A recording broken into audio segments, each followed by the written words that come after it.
Welcome to our deep dive into the Bhagavad Gita. You've given us some really fascinating excerpts, and we're going to be taking a close look at its teachings on life, death, and the pursuit of liberation. It's a text that has really stood the test of time. Thousands of years later, it's still so relevant. Yeah. And to think it all starts with this warrior Arjuna. Hmm. He's facing a pretty tough decision on a battlefield. Yeah, about to fight a war. Right. And he turns to his charioteer Krishna for some guidance. Yeah. But there's a twist. Krishna isn't just any charioteer.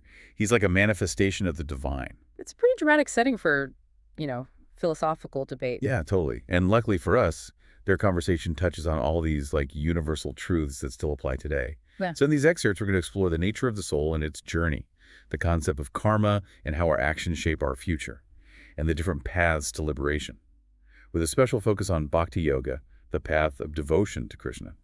Yeah, and we'll also touch on the idea of the Yajna Purusha, the ultimate beneficiary of all sacrifices. And it's not who you might think. And of course, we can't forget about the three gunas: goodness, passion, and ignorance, those forces that influence our choices and how we see the world. Okay, so let's jump right in. So the Gita really emphasizes this idea that the soul, or Atman, is eternal and unchanging, separate from our physical bodies, right, which are temporary and swell, eventually wear out. Yeah, it's a really big shift in perspective. The Gita is saying that, we are not our bodies. We have a deeper spiritual identity that goes beyond this physical form. It really challenges the idea that we're just flesh and blood, doesn't it? I mean, the Gita even uses this analogy. It says that the soul changes bodies like we change clothes. The clothes wear out, but the person inside remains the same. And there's this detail I found really interesting. The Gita states that the soul is so subtle that even if you could look at it with a microscope, you wouldn't be able to see it. Wow, it's wild, this eternal invisible essence residing within us. But if the soul is eternal, where does it go after our physical body dies? Well, this is where the concept of rebirth and karma comes in. The Gita is pretty clear that death is not the end, but a transition to another life. And the quality of that next life is determined by our actions, by our karma. There's this line in the text that says, "One who has taken birth is sure to die, and after death, one is sure to take birth again." It's like this cosmic boomerang. Yeah. What we put out comes back to us, shaping our experiences in this life and beyond. But does that mean we're stuck in this endless cycle of birth and death? Is there any way to break free? That's the question that Arjuna asks, and the Gita offers several paths to liberation, or moksha. These paths aim to help us transcend this cycle of rebirth and achieve a state of lasting peace and freedom. And in these excerpts, we're focusing on Bhakti Yoga. But you mentioned Karma Yoga and Jnana Yoga. Could you give us a little more context on those before we dive into Bhakti? Sure. So Karma Yoga is the path of selfless action, performing your duties without attachment to the results. Imagine doing your work not for recognition or personal gain, but simply because it needs to be done and it's your dharma, your duty to do it. The focus is on the intention behind the action, rather than the outcome. It's about acting with a sense of detachment and offering those actions to something greater than yourself. That seems incredibly challenging, but also very powerful. It is. And then there's Jnana Yoga, the path of knowledge and wisdom. This path emphasizes self-realization and understanding the true nature of reality.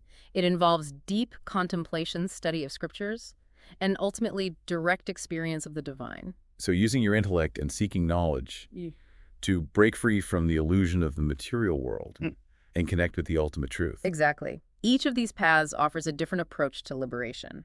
But in the Bhagavad Gita, Bhakti Yoga is presented as the most direct route, particularly suited for our current age. So what makes Bhakti Yoga stand out? Why is it considered so effective? Well, the Gita draws a clear contrast between chasing after fleeting pleasures and finding true satisfaction in the self, in the Atman, and ultimately in a loving connection with Krishna. It's like saying, yes, you can seek all the wealth and experiences the world has to offer, but true lasting happiness comes from something deeper. It's about shifting your focus from external gratification to internal fulfillment. But what does it actually mean to practice Bhakti Yoga? Is it all about rituals and ceremonies? That's a common misconception. What? While rituals can be part of Bhakti Yoga, the Gita emphasizes that it's really about developing a deep and loving relationship with Krishna. It's about shifting your heart and mind away from material desires and focusing them on the divine. So it's not just about going through the motions. It's about cultivating a genuine, heartfelt connection. What's that look like in practice? Well, the Gita describes 4 types of people who are drawn to Krishna. First, there are those who are distressed, those who are suffering and looking for solace and support. Then you have those who are seeking wealth and material prosperity. And then there are the inquisitive, those who are driven by curiosity and a desire to understand the nature of reality. And finally, there are those who are seeking knowledge of the absolute, the ultimate truth. Wow, that's such a diverse range of motivations. It makes me wonder which category I fall into right now. That's a great question to reflect on. The Gita suggests that regardless of our initial motivation, it's the development of bhakti, that loving devotion, that leads to true knowledge of Krishna, and ultimately liberation. It's about going beyond our superficial desires and connecting with something much greater than ourselves. And there's this powerful verse in the Gita that says, "One who knows the transcendental nature of my appearance and activities does not upon leaving the body take his birth again in this material world, but attains my eternal abode." A promise of transcending this cycle of birth and death and merging with the divine. But the Gita doesn't just offer lofty promises. It also gives us a very practical framework for understanding ourselves and the forces that are constantly influencing our choices. And that's where the three gunas come into play. Right. Goodness, passion, and ignorance, constantly at play within us and in the world around us. So can you break down what these gunas actually are and how they impact our lives? Think of the gunas as these universal energies. They permeate all of existence, influencing our thoughts, desires, actions, and even how we perceive the world around us. The Gita uses specific terms for these qualities. Sattva represents goodness, Rajas represents passion, and Tamas represents ignorance. It's not about being good or bad, but about understanding how these different energies affect our thoughts and behaviors. Okay, so sattva is goodness. What does that look like in a person? Someone strongly influenced by sattva would exhibit peacefulness, wisdom, clarity, and purity. They might be drawn to knowledge, self-reflection, and acts of kindness. They would likely find joy in the simple things and be less driven by external validation. So they're the kind of person who just seems to radiate calmness and have a deep sense of inner peace. Exactly. Now, Rajas is all about action, energy, restlessness, and that drive for results. People dominated by Rajas are often ambitious, competitive, and always on the go. They're the movers and shakers, the entrepreneurs, the go-getters. But they can also be prone to anxiety, frustration, and attachment to outcomes. That sounds like a lot of people I know. Always hustling. Yeah. Always striving. Right. We all have Rajas within us to some degree. It's that energy that propels us forward. And then we have Tamas, the guna of ignorance, delusion, darkness, and inertia. Someone heavily influenced by Tamas might be prone to laziness, apathy, negativity, and even harmful behaviors. They may struggle with making decisions or taking action and can be easily swayed by their senses. So it's like being stuck in a fog, unable to see things clearly or find the motivation to move forward. That's a good way to put it. The Gita encourages us to become aware of these gunas and strive to cultivate actions and thoughts aligned with sattva, with goodness. It's about recognizing these influences within ourselves and consciously choosing to act in a way that leads to greater peace, clarity, and ultimately liberation. So it's not about eliminating Rajas and Tamas entirely, Right. but understanding their role and consciously cultivating more sattva in our lives. But how do we actually do that? How do we become more sattvic? That's a great question, and it's something we'll dive into further in the next part of our deep dive. This is already so fascinating. I can't wait to uncover more of these teachings. We'll be back in a moment to explore how to cultivate goodness and find that balance between action and detachment. So we've established that these three gunas, sattva, rajas, and tamas, are constantly influencing us. But how do we actually become more aware of them in our daily lives? Well, that's the key, isn't it? Awareness is the first step the Gita suggests, that just by observing our thoughts, feelings, and actions, we can start to see the play of the gunas, for example. Let's say you're feeling agitated, restless, or overly competitive. That could be a sign that Rajas is a bit dominant in that moment. So if I find myself, getting caught up in that rat race mentality, constantly striving for that next achievement, that's Rajas in action. Exactly. And on the flip side, if you're feeling lethargic, unmotivated, or just kind of stuck, that could be Tamas pulling you down. So how we shift out of those less desirable states and cultivate more sattva, that sense of peace and clarity, do we just start meditating for hours on end? Well, meditation can certainly help, but the Gita also emphasizes the importance of our diet, our environment, and even the company we keep surrounding yourself with. Peaceful, harmonious influences can help nurture that sattvic energy within you. So basically, if I'm trying to cultivate more peace and clarity, maybe swapping out that intense action movie marathon for a nature documentary and some calming music might be a good move. Precisely. Remember, Tamas is associated with darkness and inertia. What we consume, both physically and mentally, has a direct impact on our inner state. Even the information we take in the news, we watch the social media we scroll through, can influence the gunas within us. This is making me rethink my whole Netflix queue. But okay, so let's say I'm making those sattvic choices, eating well, getting out in nature, maybe even trying a meditation app. Does that mean I just become passive, avoid all action? Because the Gita is also about fulfilling your duty, your dharma, right? That's a great question. It's about finding that balance between action and detachment. Remember, karma yoga, acting without being attached to the results. The Gita reminds us that we shouldn't shy away from action. We have a responsibility to engage with the world to fulfill our duties, but we can do so without getting caught up in the outcome and the need for recognition or reward. So it's not about becoming passive, it's about acting with a sense of purpose, but letting go of the need to control the results. Exactly. There's this beautiful story in the Gita about a wise king named Janaka who was renowned for his embodiment of sattva. He ruled his kingdom, effectively fulfilled all his duties, but he remained detached, unattached to power or prestige. His actions were a form of selfless service performed for the well-being of his people. Wow, that's inspiring. Like his leadership itself was a form of spiritual practice. That's a beautiful way to put it, and that brings us to another important aspect of the Gita's teachings, the concept of yajna, or sacrifice. Okay, sacrifice. That sounds a little intense. What kind of sacrifices are we talking about? Am I going to have to give up my morning coffee? You can keep your coffee in ancient times. Yajna often involved offering material possessions to the gods as a way to show devotion and gratitude. But the Gita takes this concept a step further and introduces the idea of the Yajna Purusha, the ultimate recipient of all sacrifices. Okay, now I'm really intrigued. Who is this Yajna Purusha? It's Krishna himself, the Gita suggests that every action we perform, when done with the right intention, can be a form of offering to the divine.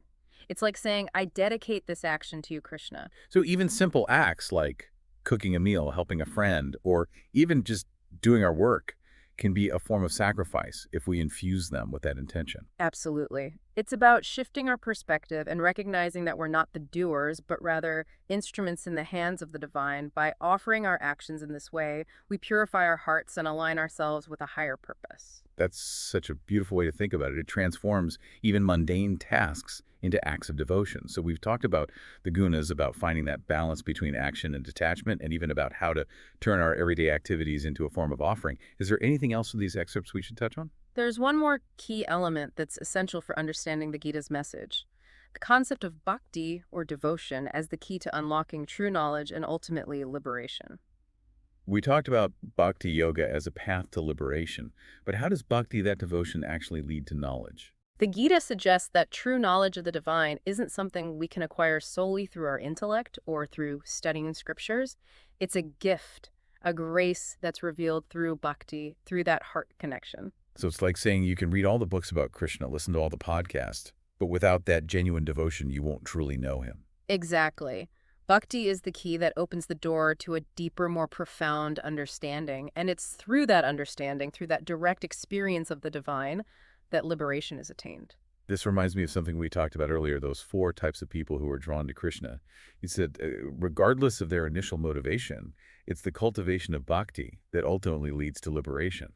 Precisely, whether you're initially drawn to Krishna out of suffering, a desire for wealth, curiosity, or a thirst for knowledge, it's that development of bhakti, that loving devotion, that allows you to see Krishna for who he truly is and experience that deep connection. So bhakti isn't just about blind faith or chanting mantras. It's a transformative process that leads to true knowledge and ultimately the liberation we're seeking. That's the heart of the Gita's message. It's a call to action, a call to devotion, and a call to recognize our true nature as eternal souls connected to the divine. This has been such an insightful exploration, but I have to admit, it's raised a lot of questions for me.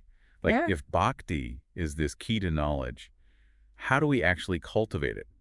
What are the practical steps we can take to develop that deep and loving relationship with Krishna? Those are excellent questions. And thankfully, the Gita doesn't just tell us that bhakti is important. It offers specific practices and insights on how to develop and nurture that connection. Okay, so we've covered a lot of ground here. The soul's journey, the concept of karma, the different paths to liberation, the power of the 3 gunas, the idea of sacrifice, and the importance of bhakti.